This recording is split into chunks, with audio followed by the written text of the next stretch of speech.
আসসালামু আলাইকুম ওয়া রাহমাতুল্লাহি ওয়া বারাকাতুহু। আলহামদুলিল্লাহি ওয়াহদাহু ওয়াস সালাতু ওয়াস সালামু আলা মান লা নাবিয়্যা বা'দাহু, আম্মা বা'দ। সুপ্রিয় দর্শক শ্রোতা ভাই বোনেরা, আজ আমরা এমন একটি জিকির, এমন একটি দোয়ার কথা বলবো যে জিকির এবং দোয়া জানে না এমন কোন মুসলিম পৃথিবীতে পাওয়া কঠিন। বলতে গেলে আমরা সকলেই এই দোয়া, এই জিকিরটি জানি, এই বাক্যটি মুখস্থ আমাদের আছে, কিন্তু এই বাক্যের যে ওজন, এই বাক্যের যে ওয়েট, এই বাক্যের যে গুরুত্ব, সেটা আমরা হয়তো অনেকেই উপলব্ধি করতে পারি না। মুস্তাদরাক হাকিমে আবু সাঈদ খুদরি রাদিয়াল্লাহু তাআলা আনহু থেকে বিশুদ্ধ সূত্রে বর্ণিত এক হাদিসে নবী করিম সাল্লাল্লাহু আলাইহি সাল্লাম ইরশাদ করেছেন, একবার আল্লাহর নবী মুসা আলাইহিস সালাতু ওয়াস সালাম আল্লাহর কাছে দরখাস্ত করলেন, আল্লাহর কাছে আবেদন পেশ করলেন। তিনি আল্লাহর সঙ্গে সরাসরি কথোপকথন করতেন, সেজন্য কালিমুল্লাহ বলা হয় তাকে। আল্লাহর সঙ্গে সরাসরি কথা বলতে গিয়ে একবার তিনি আবেদন করলেন, আল্লাহ আমাকে আপনি একটি জিকির, একটি দোয়া শিখিয়ে দিন, যে জিকির, যে দোয়া আমি সব সময় পাঠ করব, সব সময় আমল করব। আল্লাহ সুবহানাহু ওয়া তাআলা তখন মুসা আলাইহিস সালাতু ওয়াস সালামকে বললেন, কুল লা ইলাহা ইল্লাল্লাহ, হে মুসা আপনি লা ইলাহা ইল্লাল্লাহ এই দোয়াটি সবসময় পাঠ করবেন, এই জিকিরটি সবসময় পাঠ করবেন, এটা আপনাকে আমি দিলাম। মুসা আলাইহিস সালাতু ওয়াস সালাম কিছুটা আশ্চর্যান্বিত হয়ে আল্লাহ সুবহানাহু ওয়া তাআলাকে বললেন, আল্লাহ লা ইলাহা ইল্লাল্লাহ এটা তো এমন একটি বাক্য, এমন একটি জিকির, এমন একটি দোয়া যেটা সকলেই বলে, সব মানুষই বলে। আমি তো আপনার কাছে স্পেশাল কোনো দোয়া চেয়েছিলাম, বিশেষ কোনো দোয়া চেয়েছিলাম।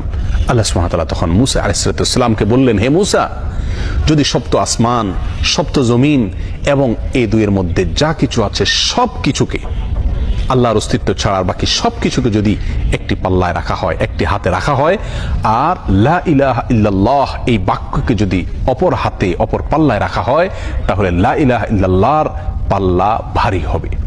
এত ওয়েটফুল এই আমল, এত ওজনী এই আমল, এই জিকির। অর্থাৎ আল্লাহ সুবহানাহু ওয়া তাআলা মুসা আলাইহিস সালামকে যে বার্তা দিলেন সেটি হলো, লা ইলাহা ইল্লাল্লাহর চাইতে ওজনী, এর চাইতে ওয়েটফুল, এর চাইতে ভারী, এর চাইতে শ্রেষ্ঠ, এর চাইতে মর্যাদাপূর্ণ কোন জিকির আল্লাহর জমিনে আর নাই। প্রিয় বন্ধুগণ, মুসা আলাইহিস সালামের জন্য সবচেয়ে স্পেশাল দোয়া হিসাবে, সবচেয়ে স্পেশাল জিকির হিসাবে আল্লাহ সুবহানাহু ওয়া তাআলা যে দোয়াটি নির্বাচন করলেন, যেটাকে সবচেয়ে ওজনী আমল হিসাবে আল্লাহ সুবহানাহু ওয়া তাআলা স্পষ্টভাবে ব্যক্ত করলেন, সেটি হলো লা ইলাহা ইল্লাল্লাহ।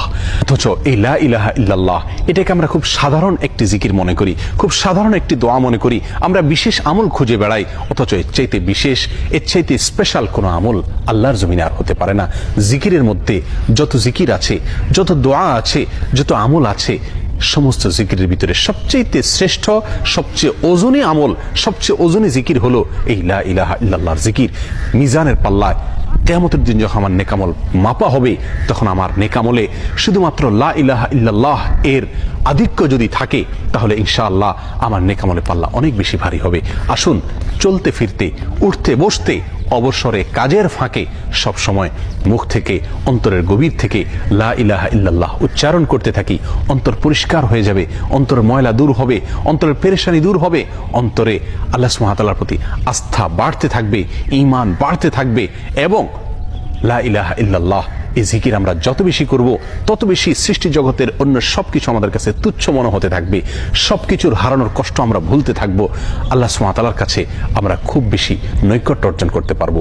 আসুন বলতে থাকি বেশি থেকে বেশি, অন্তরস্থল থেকে ঈমানের সঙ্গে লা ইলাহা ইল্লাল্লাহ।